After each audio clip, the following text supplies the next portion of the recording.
আসসালামু আলাইকুম বন্ধুরা, ফিল্মি দুনিয়া চ্যানেলে আপনাদের স্বাগতম। আজকের ভিডিওতে আপনাদের জানাবো বাংলাদেশে একসময়ের দুই জনপ্রিয় চিত্র পরিচালক নারায়ণ ঘোষ মিতা এবং অশোক ঘোষ পরিচালিত সকল সিনেমার তালিকা। প্রথমে রয়েছেন নারায়ণ ঘোষ মিতা। ওনার জন্ম 1932 সালে ঢাকায়। চলচ্চিত্রে ওনার গুরু হচ্ছেন ওপার বাংলা চিত্র পরিচালক সুকুমার দাশগুপ্ত। ভারতে গিয়ে তার কাছ থেকে তিনি চলচ্চিত্র সম্পর্কে জ্ঞান লাভ করেন এবং বাংলাদেশে ফিরে আসলে তাকে চলচ্চিত্র সর্বাত্মক সাহায্য করেন জহির রায়হান সাহেব। একক পরিচালক হিসেবে ওনার চলচ্চিত্র অভিষেক হয় 1967 সালে চাওয়া পাওয়া সিনেমাটি পরিচালনার মাধ্যমে। এতে অভিনয় করেছিলেন গোলাম মোস্তফা এবং সুচন্দা। 68তে মুক্তি পায় এতটুকু আশা। এটাতে অভিনয় করেছিলেন নায়করাজ আব্দুর রাজ্জাক, সুজাতা এবং রোজি সামাদ। 69-এ মুক্তি পায় নীল আকাশের নিচে। এটাতে ছিলেন আব্দুর রাজ্জাক, কবরী এবং রোজি সামাদ। 70-এ মুক্তি পায় ক খ গ ঘ উ ও। এটাতে ছিলেন কবরী, আব্দুর রাজ্জাক, আনোয়ার হোসেন এবং রহিমা। 70-এ মুক্তিপ্রাপ্ত একটি সিনেমা দ্বীপ নেভে নাই। এটাতে ছিলেন আব্দুর রাজ্জাক, কবরী, আনোয়ার হোসেন সহ আর অনেকে।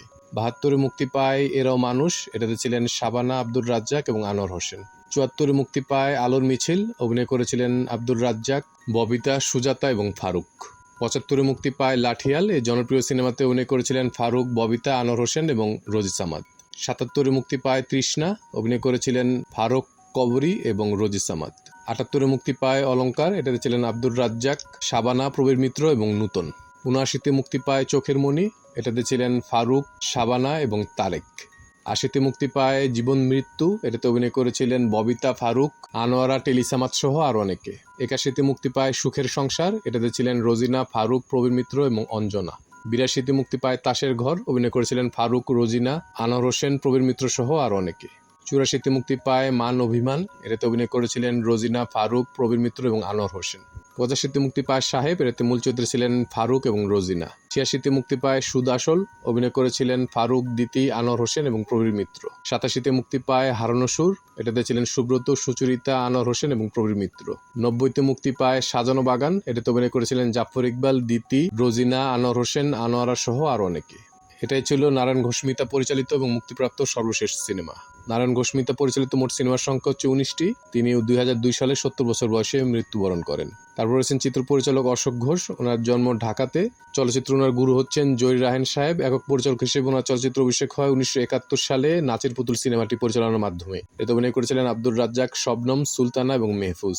73-এ মুক্তি পায় প্রিয়তমা। এটাতে ছিলেন আব্দুর রাজ্জাক, ববিতা, বেবি জামান এবং মায়া হাজারিকা।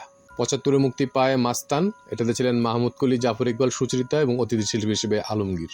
77-এ মুক্তি পায় মতিমহল। এটাতে ছিলেন আব্দুর রাজ্জাক, কবরী, মাহমুদ কলি এবং কল্পনা। 78-এ মুক্তি পায় তুফান। অভিনয় করেছিলেন মাহমুদ কলি, সুচরিতা, শাবানা এবং ওয়াসিম। 79-তে মুক্তি পায় নওজোয়ান। এটাতে ছিলেন কবরী, ববিতা, মাহমুদ কলি এবং বুলবুল আহমেদ। 81-তে মুক্তি পায় বাদল। এটাতে অভিনয় করেছিলেন সুচরিতা, শাবানা, মাহমুদ কলি এবং জসিম। 81-তে মুক্তিপ্রাপ্ত আরেকটি সিনেমা নবাবজাদি। এটাতে মূল চরিত্রে ছিলেন ববিতা, সাথে ছিলেন আলমগীর, কল্পনা, জসিম এবং মাহমুদ কলি। 83-তে মুক্তি পায় টক্কর। অভিনয় করেছিলেন মাহমুদ কলি, অলিভিয়া এবং রোজিনা। 84-তে মুক্তি পায় হিম্মত ওয়ালি। এটাতে অভিনয় করেছিলেন শাবানা, অলিভিয়া এবং মাহমুদ কলি। 86-তে মুক্তি পায় নিশানা। এটাতে অভিনয় করেছিলেন শাবানা, বুলবুল আহমেদ, মাহমুদ কলি সহ আর অনেকে। 87-তে মুক্তি পায় জুলি। এটাতে ছিলেন সোহেল রানা, সোহেল চৌধুরী এবং শবনম। 89-তে মুক্তি পায় আমার সংসার। এটাতে ছিলেন আব্দুর রহমান, শবনম, মাহমুদ কলি এবং সুনেত্রা। 91-তে মুক্তি পায় সমস্যা। অভিনয় করেছিলেন শবনম, ববিতা, মাহমুদ কলি এবং আলমগীর। 92-তে মুক্তি পায় শাদি মোবারক। অভিনয় করেছিলেন চম্পা, মান্না, আলিরাজ এবং জিনাত। 96-তে মুক্তি পায় কালুগুন্ডা। এটাতে ছিলেন ইলিয়াস কাঞ্চন, নূতন, আহমেদ শরীফ সহ আর অনেকে। 98-তে মুক্তি পায় বাঘা আকবর। এটাতে ছিলেন ইলিয়াস কাঞ্চন এবং নূতন। এটা ছিল অশোক ঘোষ পরিচালিত এবং মুক্তিপ্রাপ্ত সর্বশেষ সিনেমা। অশোক ঘোষ পরিচালিত মোট সিনেমার সংখ্যা হচ্ছে 17টি। তিনি 2002 সালে মৃত্যুবরণ করেন।